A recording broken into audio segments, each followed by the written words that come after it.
না, এটা কোনো পুজোর বাজার নয়, এটা খোদ মহাকরণ। ঠিকানা বদলে চূড়ান্ত প্রস্তুতি। গান্ধী জয়ন্তী হিসেবে ছুটির দিন তো কি হয়েছে, বুধবার সকাল থেকে এই ছবিটায় মহাকরণের অলিগলি থেকে ওপর নিচ সর্বত্রই সবার গন্তব্য একটাই, HRBC ভবন। মহালয়ার পরদিনই লালদিঘির পাড়ের লালবাড়ি পাড়ি দিচ্ছে গঙ্গার ওপারের নবান্ন ভবনে।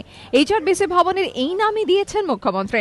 যতদিন না পর্যন্ত মহাকরণ সংস্কারের কাজ শেষ হচ্ছে ততদিন নবান্ন থেকে রাজ্য প্রশাসনের সদর দপ্তরের যাবতীয় কাজ চলবে, অর্থাৎ হাতে আর মাত্র কয়েক ঘন্টা। তাই এদিন সকাল থেকে জোর কদমে চলে ফাইল ও আসবাবপত্র সরানোর কাজ।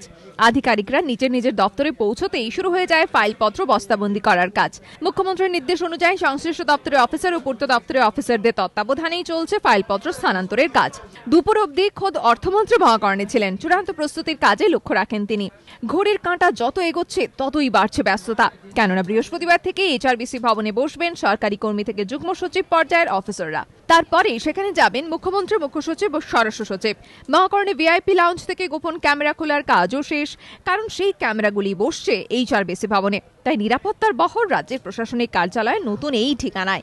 নতুন ভবনে স্থানান্তর হলেও বদলাচ্ছে না কোনো ফোন নাম্বার। সাধারণ মানুষের ও কর্মীদের সুবিধার্থে এই সিদ্ধান্ত রাজ্য সরকারের। মহাকরণ সূত্রে জানা গিয়েছে, স্থানান্তর প্রস্তুতির কাজ শেষ হলেও একেবারে শুক্রবার সন্ধ্যায় নতুন প্রশাসনিক ভবনে যাবেন মমতা বন্দ্যোপাধ্যায়। আর শনিবার থেকে কলকাতা নয়, হাওড়া থেকে প্রশাসনিক কাজ সারবেন মুখ্যমন্ত্রী। সুমন ঘরাই ও হিন্দোলদের রিপোর্ট, ABP আনন্দ, কলকাতা।